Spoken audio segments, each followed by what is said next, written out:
हाँ भाई, तो हम प्लांट टिश्यूज़ की बात कर रहे थे चैप्टर नंबर 4 के अंदर। मेरे ख्याल में हाफ टॉपिक हम डिस्कस कर चुके हैं ग्राउंड टिश्यूज़ तक। Now let's talk about supporting tissue. हमने पहली जो टाइप पढ़ी थी वो एपिडर्मल टिश्यू थे जो कि कवरिंग वाले थे, उसके बाद ग्राउंड टिश्यू थे, और उसके बाद ये हैं जो कि सपोर्ट के अंदर अपना रोल प्ले करते हैं। तो ये स्ट्रेंथ प्रोवाइड करते हैं और फ्लेक्सिबिलिटी प्रोवाइड करते हैं प्लांट्स को। इसके अंदर एक तरह के टिश्यू हैं जिन्हें हम कहते हैं कॉलनकाइमा। प्रीवियसली हमने पैरेन्काइमा की बात की थी। पैरेन्काइमा ऐसे सेल्स थे जिनके पास थिन सेल वॉल थी और वो सिर्फ प्राइमरी थी। कॉलनकाइमा के पास भी प्राइमरी सेल वॉल्स होती हैं, बट वो ओवरऑल थिन नहीं होती, वो कहीं कहीं से थिक होती हैं।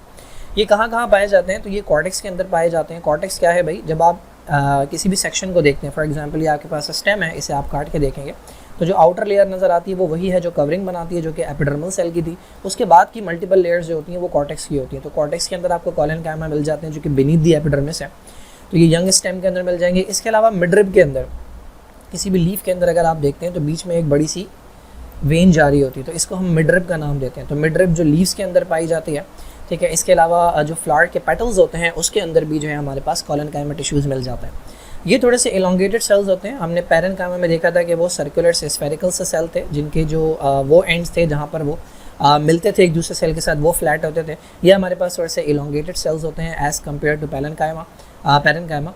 इनकी जो वॉल्स होती हैं वो भी प्राइमरी होती हैं, बट वो अनइवनली थिकेंड होती हैं कहीं कहीं से। कहीं कहीं पर उनके अंदर लिग्निन डिपॉजिट हुआ होता है जिसकी वजह से वो कहीं कहीं से थिक होती हैं, लेकिन ये रेगुलर नहीं होती, इर्रेगुलर होती हैं। फॉर एग्जांपल अगर ये हमारे पास सेल है, ठीक है, तो यहाँ से थिक हो गया, थोड़ा सा यहाँ से थिक हो गया, थोड़ा सा यहाँ से थिक हो गया, इर्रेगुलरली थिकेंड वॉल्स होते हैं। ये फ्लेक्सिबल होते हैं और ये सपोर्ट के अंदर रोल प्ले करते हैं।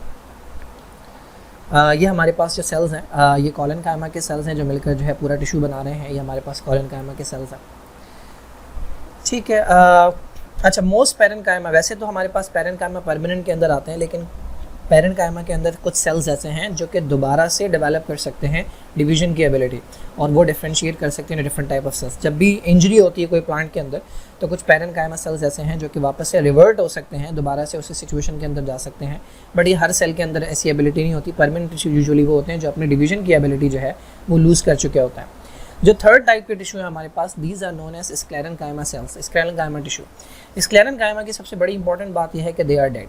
तो इसके अंदर वो सेल्स हैं, पहली बात, जिनके अंदर रिजिड सेकेंडरी सेल वॉल्स होती हैं। तो अब तक हमने जो पीछे सेल देखे थे उनमें प्राइमरी सेल वॉल थी, ये वो सेल्स हैं जिनके अंदर सेकेंडरी सेल वॉल्स होती हैं और वो रेगुलरली, मतलब हर तरफ से जो है वो थिक होती हैं, क्योंकि उसके अंदर लिग्निन एक मटीरियल होता है जो कि डिपॉजिट हुआ हुआ होता है, जो मेन कॉम्पोनेंट होता है वुड का।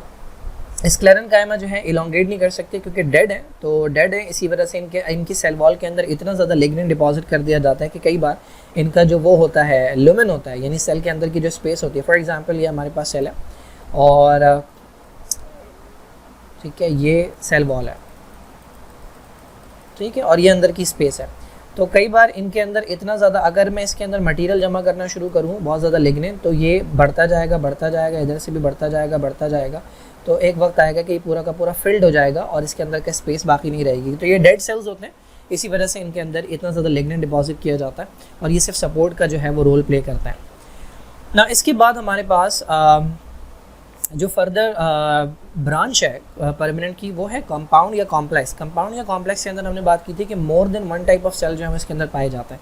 अभी तक इससे पीछे हम देख रहे थे कि सिंगल टाइप ऑफ सेल पाए जाते थे। हालांकि स्क्लेरेन्काइमा के अंदर दो तरह के सेल्स होते हैं, एक को हम कहते हैं फाइबर्स और एक को हम कहते हैं स्क्लेरेट्स, लेकिन ये सेम फंक्शन ही परफॉर्म कर रहे होते हैं, ये इतना ज़्यादा डिफरेंट नहीं होते। दैट इज़ वाई इसे हम सिंपल के अंदर कंसिडर करते हैं, जबकि कॉम्प्लेक्स के अंदर जो डिफरेंट सेल की वैराइटीज़ होती हैं वो बहुत ज़्यादा डिफरेंट होती हैं ना। कॉम्प्लेक्स की जो दो टाइप्स हैं उसके अंदर एक जाइलम टिश्यू है और एक का नाम है फ्लोएम टिश्यू ना। जाइलम, ऑलरेडी हमें पता है कि जाइलम वो पाइप्स होते हैं जो कि वाटर और मिनरल्स की कंडक्शन करवाते हैं, यानी जो लीव्स हैं उनके अंदर फोटोसिंथेसिस होना है। फोटोसिंथेसिस के लिए कार्बन डाइऑक्साइड को वाटर के साथ कंबाइन करवाना है।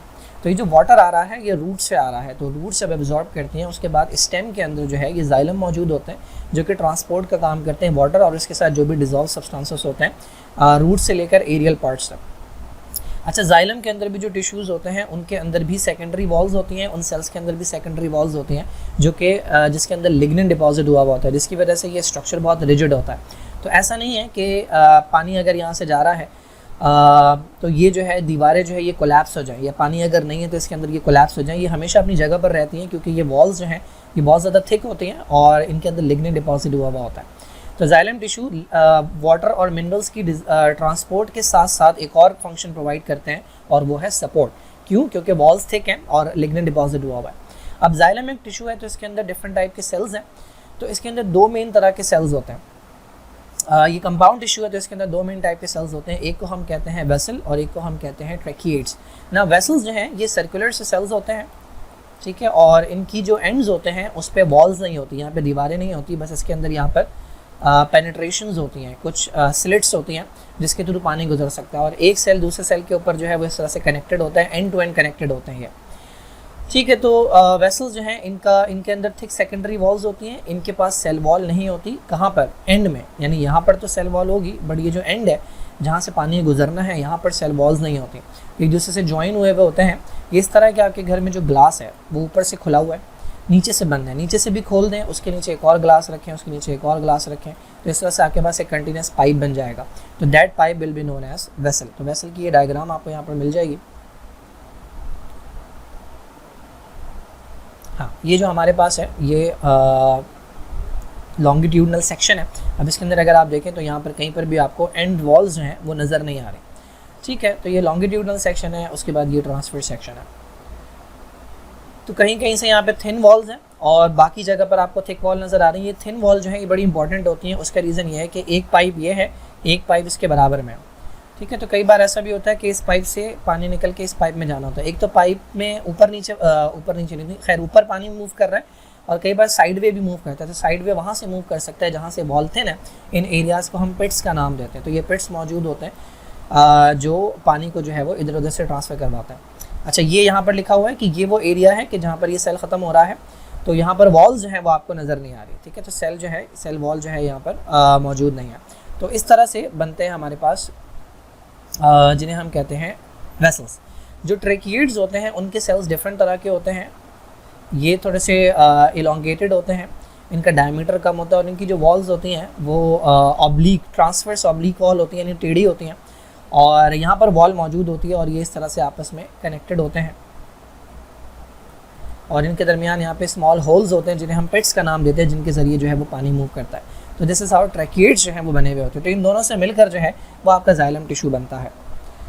इसके बाद है हमारे पास फ्लोएम टिश्यू। ये जो फ्लोएम टिश्यू है इसका हमें पता है कि ये जो फंक्शन परफॉर्म करता है वो कंडक्शन का होता है। किस चीज़ की कंडक्शन? वाटर और मिनरल की कंडक्शन तो जाइलम के थ्रू हो रही है, लेकिन जब वाटर ऊपर चला जाएगा और कार्बन डाइऑक्साइड के साथ वाटर कंबाइन हो जाएगा तो उसके नतीजे में ग्लूकोज बनेगा, ठीक है। ग्लूकोज को कंबाइन करवाया जाता है फ्रक्टोज के साथ और इससे बनाया जाता है सुक्रोज और ये जो है ये ट्रांसफ़र किया जाता है पूरी प्लांट की बॉडी में, क्योंकि प्लांट के बाकी पार्ट्स को भी जहाँ पर फूड नहीं बन रही वहाँ पर भी फूड की ज़रूरत है। तो इस ट्रांसपोर्ट का जो काम होता है ये परफॉर्म करता है हमारे पास फ्लोएम टिश्यू। तो फ्लोएम टिश्यू जो है ये ऑर्गेनिक मैटर जो है जिसे हम फूड कहते हैं वो प्लांट के डिफरेंट पार्ट्स के पहुँचाने का काम करते हैं। अच्छा, फ्लोएम टिश्यू जो है इसके अंदर मेनली सीव ट्यूब सेल्स होते हैं और कंपेनियन सेल्स होते हैं। दो टाइप के सेल्स हैं जो कि इस कॉम्प्लेक्स टिश्यू को बना रहे हैं। एक सीव ट्यूब सेल्स हैं जो सीव ट्यूब्स बनाएंगे और उसके साथ कुछ सेल्स होते हैं जिन्हें हम कंपेनियन सेल्स कहते हैं। कंपेनियन का मतलब पार्टनर होता है। तो ये कुछ सेल्स होते हैं जो कि फूड की ट्रांसपोर्ट के अंदर रोल प्ले करते हैं।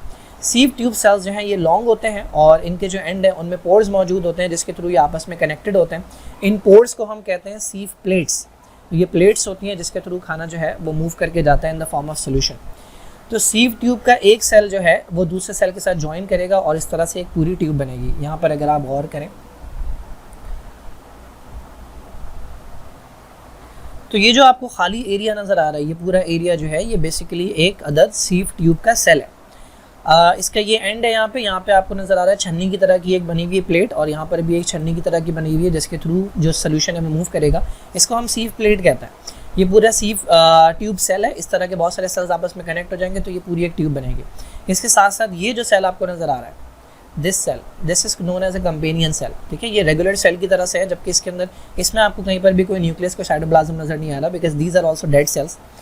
और इसके साथ ये इसकी वॉल है जो कि थिक हुई होंगी, ठीक है। ये यहाँ से वो निकाला हुआ है इन्होंने ट्रांसफर सेक्शन निकाला हुआ है। तो ये आपको जो नज़र आ रहा है this is a sieve tube cell और इसके साथ ये कंपेनियन सेल है। अगेन ये सीव ट्यूब सेल है और ये कंपेनियन सेल है और ये आपको सीव प्लेट की पिक्चर नज़र आ रही है। ये छन्नी की तरह की है जिसके थ्रू जो है वो सोल्यूशन आगे मूव करेगा। तो ये कंपेनियन सेल्स जो है ये 7 होते हैं इनके और ये भी रोल प्ले करते हैं। कंपेनियन सेल्स जो हैं ये उसी वैरायटी के हैं जो सबसे ज़्यादा पाए जाने वाले सेल्स हैं जिनको हम पैरेन्काइमा कहते हैं, ये नैरो एलोंगेटेड सेल्स होते हैं, ये सीव ट्यूब के साथ एसोसिएटेड होते हैं।